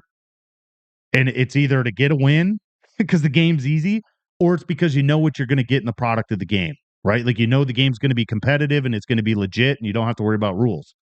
And so, To jump on part of what you said there, and I say this as someone who I'm single-minded enough. I have a hard time playing well at all if I'm on the mic. I feel like I get way worse. But making that Beefy Cup games, you have to be on the mic. How interesting would that be potentially? I'm not saying everyone would love it, but I think that'd be an interesting dynamic there, to have it be a requirement. that would be pretty fun. I don't know that anyone in here is like I would have to give a warning to my opponents. By the way, I'm probably going to, under my breath, say a few things about you in the first quarter. I will get over it and I won't mean it, but I'm going to start out salty just because that's my. You know how many times I check the light on the controller to be like, okay, that didn't go out. I mean, Hubbard's a teacher. I don't know that I've ever heard Hubbard curse. Yeah, man, that's yeah. The mic's scary because today I'm playing a game, for example, and my wife's in the room and she was like, "Who are you mad at?" And I was like, "Just this guy I don't even know, right?" Like, so no, I'm with Bill Pirate. I think Pirate. I've said this multiple times to different people. Is the idea that we ding people for things that aren't illegal, right? And it's the gotcha mentality that our culture has in general, right? It's like, if you do something I don't like, I'm going to find a way to make it look like you did something wrong. And Tim's right. The coaching report is so much opinion. It's other than rule breaks, right? But it's your opinion really doesn't make something right or wrong. Like, your opinion is just that. It's just what you think. And I think that goes both ways. Penguin hit it. There are some vets here who they are so mad at you if you run one RPO, or if you go for it on 4th and 2, or they're the new guys who think that we should be able to move our defenders around. These rules are stupid. Yeah, Weasel, we hear you talking in the live chat, and even though you're not in our chat, I see in the live chat you do complain about the rules a lot. So it goes both ways. It's not Love you, Weasel. Yeah, but it's just not Same. It's not one way. I don't want to just jump on vets, and I don't want to jump on new guys. I think it's just like Tim said, buy into what's going on, buy into the rules. If you don't like them, you can go somewhere else. It's okay. But if somebody's not breaking the rules, man, just have a conversation and leave it alone. Don't Yeah. hammer people because you want to make your own rule that you don't get the right to do that. Yeah, and there is a spot in the coaching report for that, right? Like, it talks about sim play and stuff. That's a great spot to leave a comment. Like, a guy goes for the 4th down rule. I can't imagine that's going to change. The freebie thing is the most bizarre everything. And I watched the Seahawks game last night, right? I know it's not college football, it's the NFL. Coach McVay goes for it on his own side, right? It's like he's on like the 38-yard line and it's 4th and 1 and he goes for it. That makes sense, right? Super competitive game, goes for it, tries to steal possession. When you're on your 30 and it's 4th and 10 and you come out with your offense lining up, that's not very realistic, right? Like, it's in the first quarter. And so that's just where you leave a note in the sim. He's using his freebie and leave the descriptive note and give him a 4. the guy's not going to be able to complain about that, right? Like that's not very sim, but like you guys talk about, to leave a 2 and say, hey, you didn't break the rules, but you went for it on 4th down. Does that really result in 3 points being lost out of a 5? No, maybe 1, but or just message Someone your on this call produced a documentary where they were given a 1 and they didn't break any single rules. I don't know who that might be, but I do I've seen it. I Such do cases exist. I do Did you that was share my picture, Tim? What are people talking about? yes. What's So going your on? picture right now is up on the Twitch feed of you with your big Oh, beard and great. your Christmas photo. Oh, I just saw that. Yeah. Oh, all right. Festive as fuck, right there. Yeah. All right. So Pirate, a little bit about the season, right? We've talked about rules and stuff. We're beating the dead horse here, so we all agree that too many rules suck. But anyways, so talk about this season with ECU. You're obviously a giant real life ECU fan. Kind of explain that. Well, I mean, I grew up a Tar Heel fan for a lot of my life, and I kind of late bloomer in life, sort of not really, just sort of job to job, and then I decided, hey, why don't you go back and get my degree? So I went back to community college, and most of like the major schools around me, like UNC Charlotte and things like that, they wouldn't take my credits. So I was looking around, and sure enough, East Carolina Angels just descended down, and they had a program for me. I'm not gonna lie, I didn't know anything about East Carolina, but I dove right in. I mean, they really helped my life, my career. I've got a great job now. All through that stuff. So I definitely go back to East Carolina as part of the beginning of helping improve my life as a whole. So I've been all in with them. So basketball, football, baseball. I love those guys. So as far as this year goes, it's going to be a tough one because we just got done having a pretty good season, back to back 8 wins. Got a chance to win 9 next week. And then they stripped us, both our coordinators gone. Our quarterback just hit the portal. Our starting wide receiver just hit the portal. So I'm already like a lot of pressure next 2 seasons in the NDL because I'm probably going to have to hop up out of here pretty quickly based on what I expect to get in roster wise on the game. But that's college football in 2025. Yep. Sadly, good for the kids getting their money, but man, oh, that makes me sad at the same time. Yeah, it's just tough. I mean, because all four the 4 top coaches in the American all go to different schools. Blake Harrell's been there a couple years now. They've been great every year since Mike Houston got fired. And you're looking at it, you're like, man, we got a great senior quarterback coming in, and then everybody just gets stripped out. That's brutal. Yep.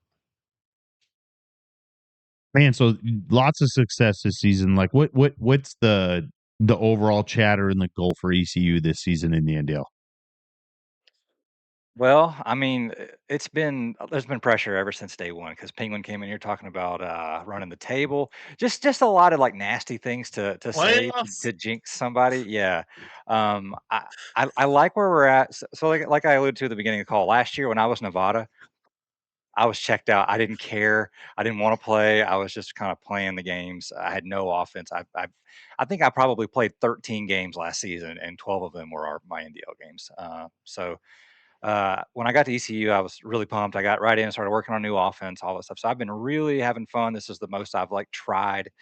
So I'm really enjoying it. I can't play a lick of defense, but we're gonna be able to put up 50 about any time we want. But ideally, we go undefeated, and then you guys keep us out at 13th, so that I can always say how much we probably would have won in the playoff, and then I can get a high pick next year if your committee's out there listening. But let's just be Yeah. honest. I've got a little gauntlet ahead of me. I've got what, one lost Temple in front of me. I've got Tulane, who I still think is going to be very sneaky. Obviously, Joker's sitting out there, so got Ha- a couple Having sharks to get through. having faith in Tulane. Tulane's got a pretty potent offense. I can vouch for that. Yeah, I've kind of peeked ahead at that one. I definitely said at one point we're going to combine for 85, but I hope Oh, not.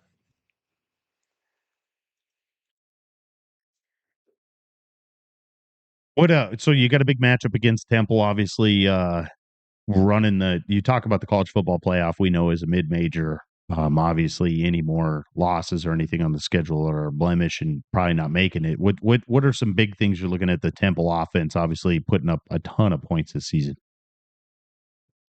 Yeah, I mean, I poked around in the game earlier this morning. I think he was like down 7-0, and I like scrubbed ahead like 3 minutes, and then it was like 35-7 in no time. So looks like he's pretty balanced. I kind of poking around and seeing what he was doing pre-snap, how he looks at whether or not he wants to pass or run. I think it's just going to be about you just got to get a stop. Like this game is so difficult. If you can just somehow get to 3rd and 8 or whatever, maybe you slide, a user deflection in there and you can get the ball back. I I almost view anybody the same as Jiggy all the way down to Army or something. It's so hard to get a stop. I don't care who you're playing. A lot of times it's just Yep. you're just bending and you don't breaking against every single person in this league. I don't care if they're playing with their toes. Like you're going to be able to get a first down in this game. Yep. You can ask my wife. I get very vocal whenever I get a 4th down stop or force a punt. Yeah, She's it's a like, big deal. I hear frequently her response is, "Seriously, is it really that big a deal?" And I'm like, "Yes, yes, it is." Yes.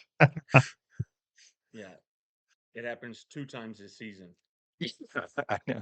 Yeah, I'm happy. I mean, if it happens twice a game, I'm pumped. I'm not even kidding about that. It doesn't matter who it is. 2 stops should win you the game most games. Yeah, which sucks for a video game, right? Where like you're just looking for Yeah. them to like some mysterious like weird fumble or a drop ball that you don't have any control over, and then like, hey, now I can win the game as long as I don't turn it over. 100%. Yeah, awesome. Yeah, Well, no, Pirate, it sounds. Oh, go ahead, Hubbard. Go ahead. no, I was gonna say no. That's the truth. Like you don't stop people. You're waiting on somebody to make a mistake. The key is don't make a mistake to try to win a game. That's it. But Yep. Yeah, don't that's make the it. mistake No first, right? mistakes for Pirate. No mistakes for Pirate. I like it. Try to get those extra possessions. Well, Pirate, I know you and Hughes are going to face off here shortly. Big game, Temple versus East Carolina. Appreciate you coming on the show as always. Hey, when's the next video coming out? So I should be able to do it this weekend. I will do my darndest to turn it right back around on Wednesday.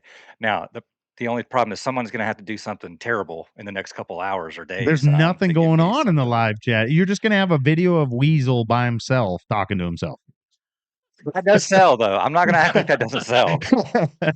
I think Weasel's been here for like 6 hours and he's been in 4 videos. I don't know how it's even possible. All right. I know I've been picking on him a little bit too much, but he's just he is electric.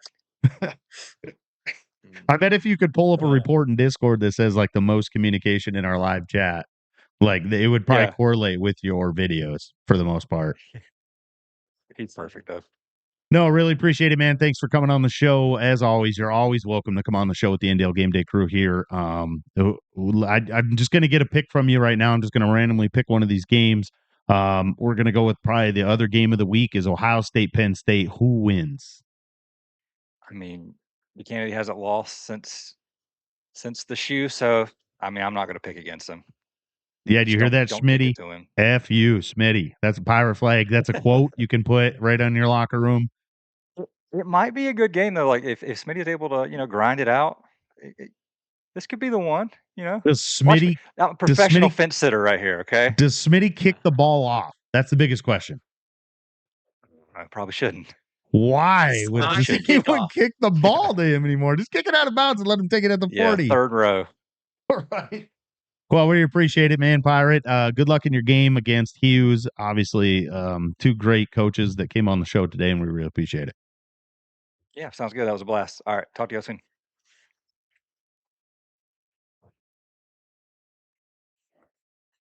There we have it, guys. I got the games up right now on the feed right now. We got Syracuse and Pittsburgh playing each other. Syracuse looking for his first win of the game. Coach Freak and Coach Dealer going at it right now. 21-13 in the third. Obviously a close game. Probably be a big upset, right? We got Pittsburgh looking for a spot in the ACC title game here. Obviously a big game against Stanford is one of the games we'll be picking later. But Syracuse is marching right now. They're in the red zone. And then we have Oklahoma beating Texas in the NDL.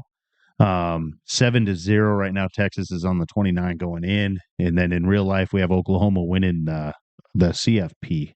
So Yeah, and that game's tightened up quite a bit. Just 17-10 now after not some good stuff by the Sooners for sure. All right, so ready to jump into some picks? yeah, man. Like, hey, Penguin, do you really want to give us an update real quick, Penguin, on the all the scores for the pick'ems? Oh, we can do that here. Let me pull that right up here. Oh yeah, last week was, I mean, a disaster. Well, what would be a disaster? I'm on the wrong page. One moment.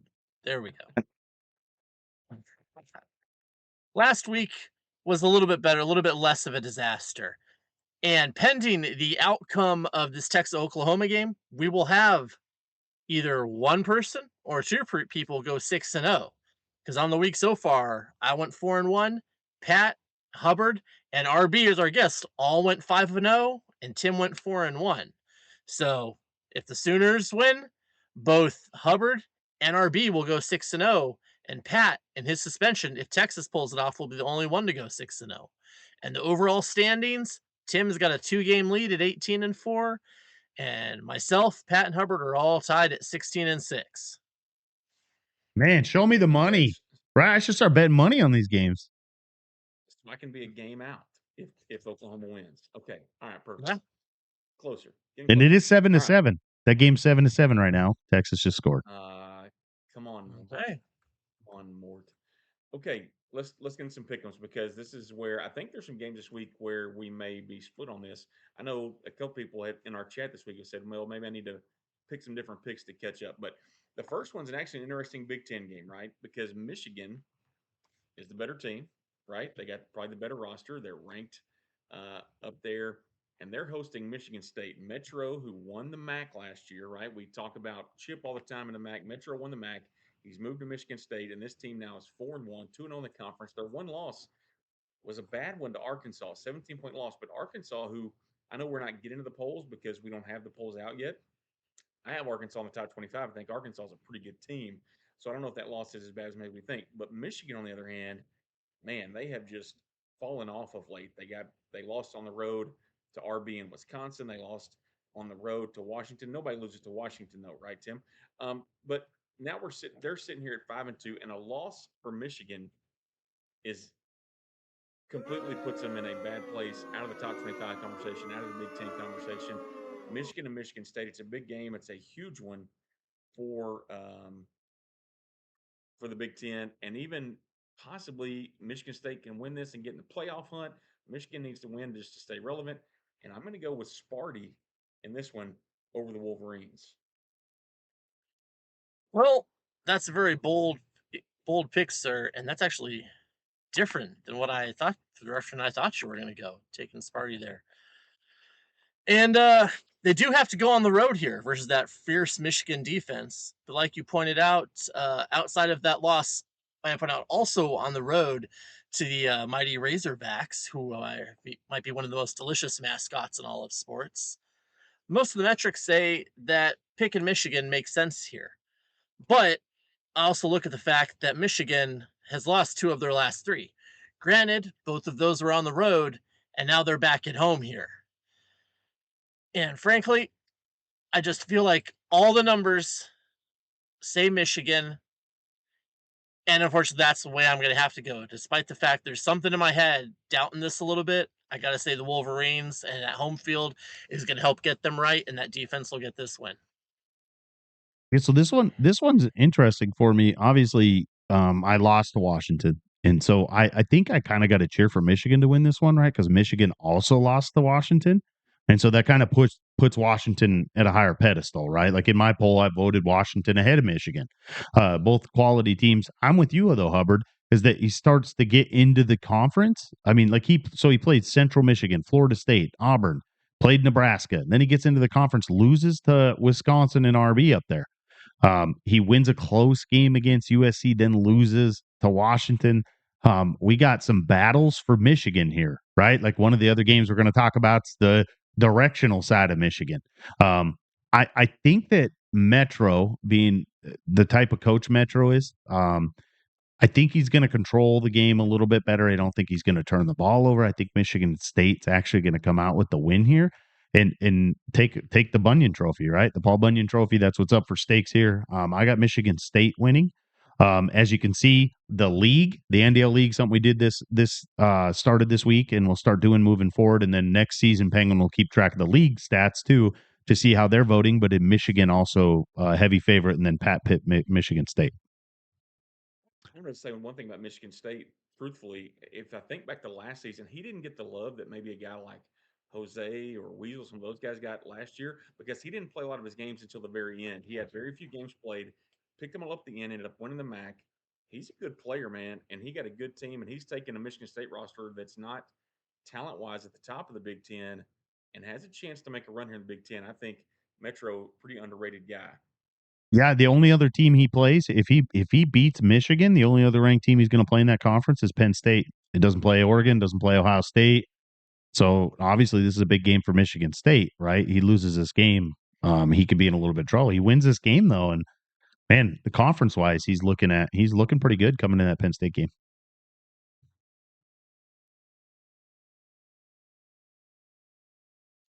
All right, moving right along. Our second game, we're going to jump over to what conference is this? Is this the Mountain West? Yes. Well, West.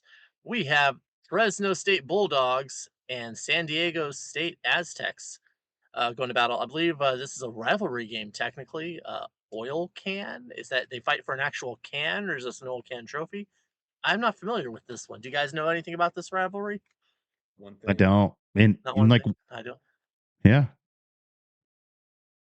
Well, shame on me then. I'll have to do better research next time. But anyway, we know plenty about these coaches. We know Tuddy out there having a phenomenal season so far with the Bulldogs sitting at 6-1. His only loss is a close game versus a G4 opponent in the Oklahoma State Cowboys. And Big Z in San Diego State, always a tough out. Both of his losses, both single score setbacks to California and Pittsburgh. So no shame in the game of either of them so far this season. Uh, when I look back and forth, forgot. I just feel like Fresno State has a bit more going for him right now, and even though they're on the road, I feel like Tuddy's got his mojo back. He's gotten over whatever ailed him with Colorado, and he's going to take these Bulldogs a long way this season. They win this game easily. yeah. So with this game, is it me or you, Hubbard? It's you, Tim. It's you. Okay. Yeah. So obviously, we talk about Fresno State. Their only loss this season came week 1 against Oklahoma State, who is a good coach, right? Sitting at 5-2, has the potential to maybe make a little bit of noise in that conference, right? We're kind of looking for who's gonna compete against Utah in the conference. To where San Diego State, I played Coach Big Z several times in the NDL. With San Diego State, very familiar with that roster, a really good defense. Offensively, this game obviously took a hit. And so I think that that's the biggest thing right now is he's trying to figure out what's going to work on the offensive side of the ball. Had a loss against Cal, good coach. Dealer, obviously, he's playing right now. Pitt, lost to him. They play every season. And so this is really a toss up because what Big Z shows up, right? So Big Z in the past has been really good at playing defense, really good at running the ball.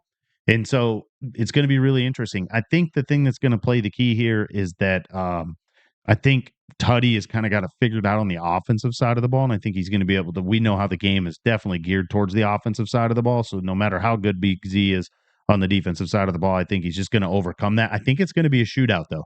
I think this game is probably a 10-point game, 7-point game, and it's going to be a high scoring game. And I got Fresno State winning. Yeah, this one's interesting to me because they actually played their last 2 games were against the same 2 teams. Fresno played Colorado State, beat them by 6. They beat Nevada by 21. San Diego beat Colorado State by 29, beat Nevada by 34, which is actually interesting. You look at just that's recency plus they're playing the same 2 teams, what that looks like. I'm with you though. Even though Tuddy's games were closer than Big Z's were against those 2 teams, I really like what Tuddy's doing. I think Tuddy was a good coach at Northwestern. He's been in some good places and really had some success wherever he's been. I'm gonna have to go Fresno over San Diego State in this one as well. I think that's just, man. I'm with you though, Tim. I think it's gonna be a close game, and I could see that going either way. But I'm gonna go with Fresno as well. Yep. It's a clean sweep for the Bulldogs. All right, the third one, an ACC matchup, of course, because why wouldn't it be an ACC matchup? You got one team in California, one team in Pittsburgh. Makes perfect sense for them to be in an ACC matchup. But these 2 teams are interesting, right? Stanford comes in at 4-2. I crashed my car. Coach was at Charlotte last year, had a decent year at Charlotte. Dealer, of course, you just mentioned at Pittsburgh now. Pittsburgh's ranked in the top 25. Stanford not. They're both 4-2 1-2 in the conference. It is a de facto. If I lose, I'm out. If I win, I'm still alive. Even though maybe it's not a close race, but you're at least in it. These two teams, as you look at them, what they've done, obviously, I think Pittsburgh has a better roster. I really like what Stanford's done. Stanford's a team that I thought at my draft spot I could get last year. I really like some pieces they have, but I think Pittsburgh, better overall team. I'll go with Pittsburgh and Dealer in this one. I gotta agree with pretty much everything you said there, Hubbard. These are both teams that in recent weeks fell to the mighty Florida State Seminoles, showing just how different the video game football world is than real life, that they would both encounter such a juggernaut and come up short. But still, both the winner of this game is still alive and on the outside with a chance of being a factor in the ACC race. And I gotta say, Pittsburgh having definitely a few more key playmakers, especially those linebackers, is gonna be a little bit too much for Stanford in this one. So I got the Panthers winning this game by 10 points or so. Yeah, this one's interesting for me for all the same things that you kind of talked about is that two quality coaches, obviously Dealer trying to work his way back to wherever right now he's in a dogfight right now against Syracuse up 24-19. Obviously could be a huge setback if Syracuse is able to find their first win of the season. Now when we talk about I crashed my car, I think he was at Rutgers last season and then was at Charlotte the season before, but you're right, when he was at Charlotte I think he had a good season. Is that this one was kind of this was probably the hardest pick for me on like what one to pick because the teams are so evenly matched up here. And so the biggest thing for me was just I played Pitt before, I played Dealer before. I think he's more consistent to where I crashed my car. If you look at the record and look at the coaches they play, sometimes losing to coaches that aren't very good and then beating coaches that are fairly good, to whereas Dealer's very consistent with how he's performing on the field and the record and stuff. And so I do see Pitt playing into his style as well. And so I do think it'll be a low scoring game, but I do think Pitt wins. And this is a clean sweep, too, for Pitt. Everybody picks Pitt. Now we jump over to the what do we call this? The directional or regional matchup of Michigan this week. We have Western versus Central Michigan. And normally, if you didn't know much about the NDL or this season, you'd hear that like, okay, well, we just threw that in because we love Michigan. No, we're throwing this in because we've got two teams, both with dynamite coaches and teams that, I mean, are definitely forces to be reckoned with. For Central Michigan, everyone knows Chip and knows that he is a force each season, even though the rough start to this year, losing to Michigan State and Michigan. Both of those were battles. So I mean, see the best 4-2 team in the league right now? I don't know, but he's certainly not a bad 4-2. And on the other side, we've got a young blood Chop X taking those Western Michigan Broncos to a surprising 6-0 starting the season. And he's won games with lots of offense. He's also got a 15-10 defensive battle he won over Hawaii and a 24-17 victory over Toledo, which with the way this game plays is equivalent of a 7-3 victory back in the day. So given the battle here, I see we've got Central Michigan with the home field. And you know what? I feel like Dr. Chip is going to have just enough of the right answers in this one to give Western Michigan their first trip up on the season and show that, hey, I may have two losses, maybe a lot of these young new guys here, but I'm still Chip and I'm going to get this win. Yeah, this one's really interesting because if you're every season in the MAC, it always seems like we're on here on the show talking about, hey, like does the MAC have an opportunity to represent a mid major in the CFP? The only way that happens is if Western Michigan wins. And the reason I say that is that Central Michigan, like always, Chip goes out and challenges himself. He plays all the schools in Michigan, right? Like he's played Michigan State, Michigan. He lost to both of them, right? So the committee's going to say, hey, you had your shot. You lost to two teams. Potentially, those teams don't make the college football playoff. To whereas Western Michigan, obviously, if they run the table, they'll probably I would assume that they're going to represent somebody in the CFP. Maybe the NDL has the same scenario as we do this year. I think that Western Michigan is a lot of offense right now, right? And the teams are pretty much rated about the same. when it comes to offensive 66s. I think the biggest difference is going to be that Chip hasn't had. I just don't know that Chip has had like a big offensive game, and I know he's played against two better teams. But when you look at Western Michigan, as they put together a lot of offensive explosion through all the games that they played this season, I think that Chop kind of has that figured out. I don't think it has anything to do with the team. I think it's just the coach. I think he's a really good coach. Kind of like the Jose situation where we dealt last year. It doesn't matter what team he has, he's going to put up a lot of points because of his game style. And so I think that that's going to be the biggest difference in the game, right? We know Chip likes to run the ball. Chip likes to play defense. He's not going to be able to do that in this game. This is going to be a high flying, lots of scoring, and I think Chip has a couple big turnovers that ends up being the difference. I think it'll be probably a 14-point game, but it's going to be an offensive shootout where Western Michigan doesn't give up any possessions. Yeah, I missed the first game day of the year. I was out, and you guys had my picks. And one of the things that we picked was which under the radar team is there that can go. And I gave you Chop's name because Chop's a guy I was in another little online dynasty with. I think Chop's a really good player. I think Western Michigan, a team obviously that doesn't match up well with Central. You look back just to last year and Metro beating Chip. Chip is Chip, and Chip does things well. But he lost to Metro last year with Western Michigan. I think there's the teams don't match up well, even though they may be evenly rated. I think Western, just even in real life, right? Like just their roster is really good. They got some good players on that group.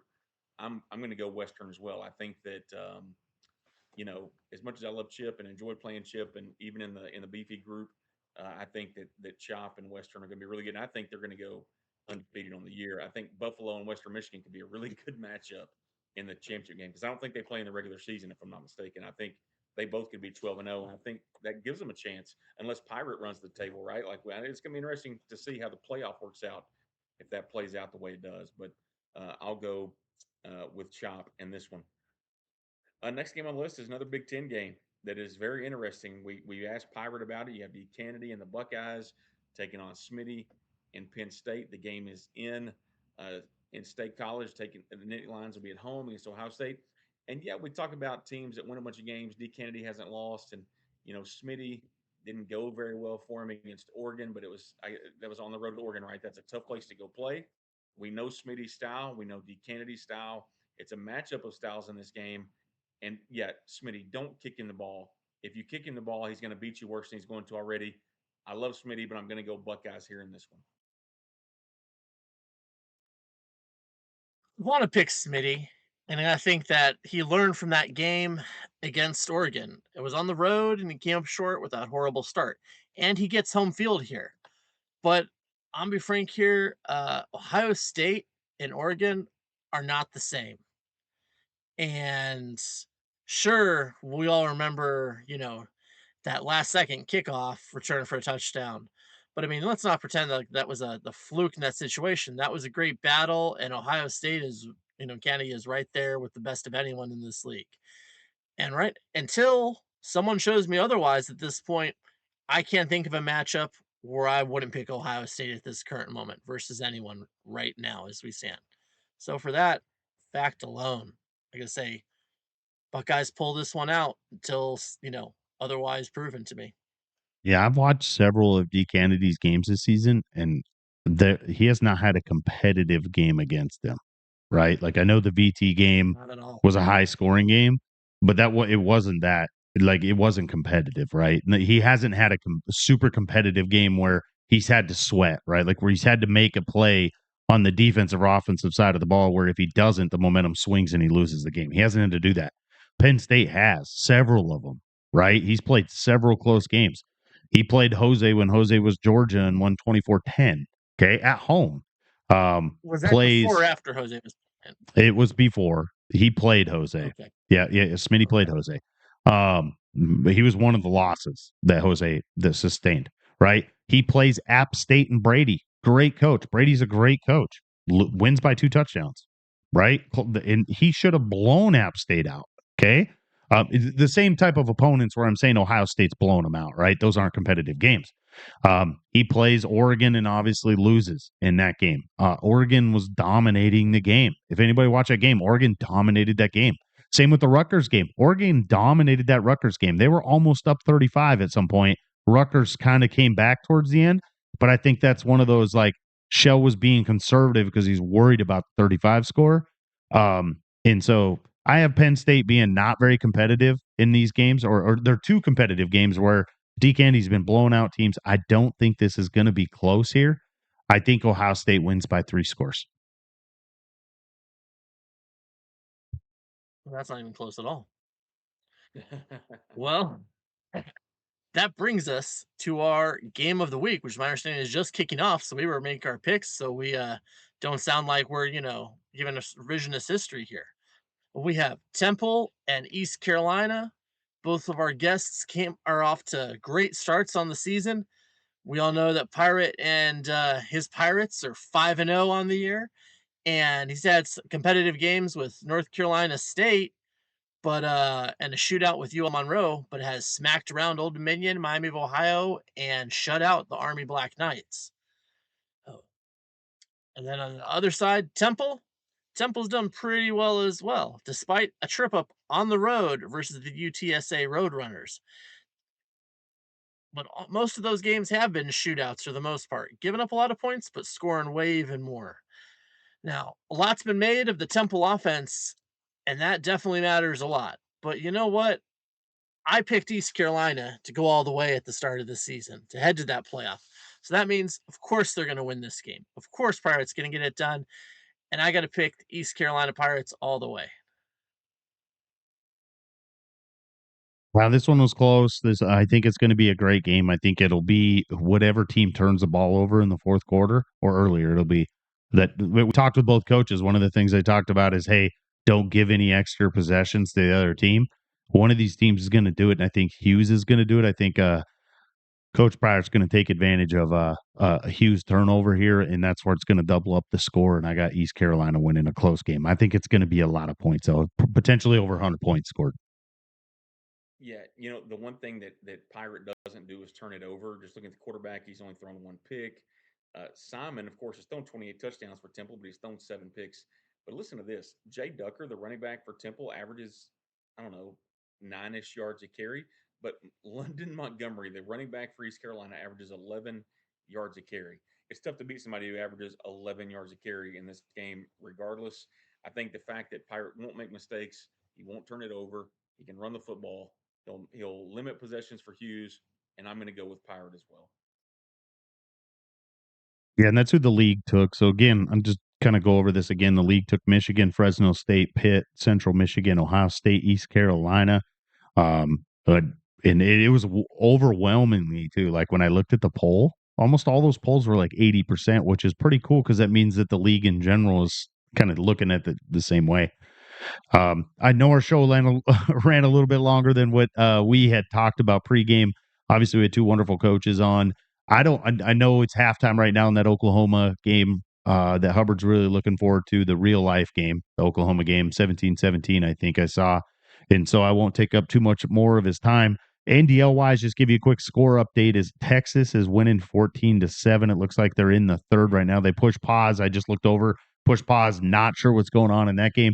And then it looked like the Syracuse game, maybe it was a disconnect or something, but Pitt was winning by, I think, a couple scores. So not quite sure what happened in that game right now in the NDL. You guys got anything else for this week? Say one thing back to Temple, East Carolina, because you're talking about everybody picked that. I know the Team Crafter stuff gets kind of crazy. Team Crafters has Temple as a 19.5-point favorite in that game. Just throwing that out there. Doesn't seem right to me. But yeah, mind blown. Yeah. I don't know. It is what it's kind of like. So from is Team Crafters by chance a Canadian website? That could that be, little home cooking. Yeah, he was. Maybe that's where he works. Yeah, eat their fries and gravy and cheese curds, and it is delicious. It is good. I'll take your word for that. None of that in Texas, I don't think. Man, when I was like 19, I went to a McDonald's and there, and that's what they had there, right? Like it's gravy on their French fries at McDonald's. It was the most bizarre thing ever. It is pretty good though, because what do you for Thanksgiving? What's the first thing you put on your potatoes? Gravy, and that's what a French fry is. It's just a crusty potato.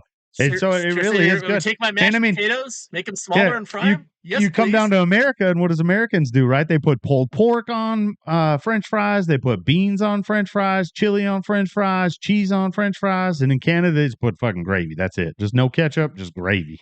Just put gravy on it.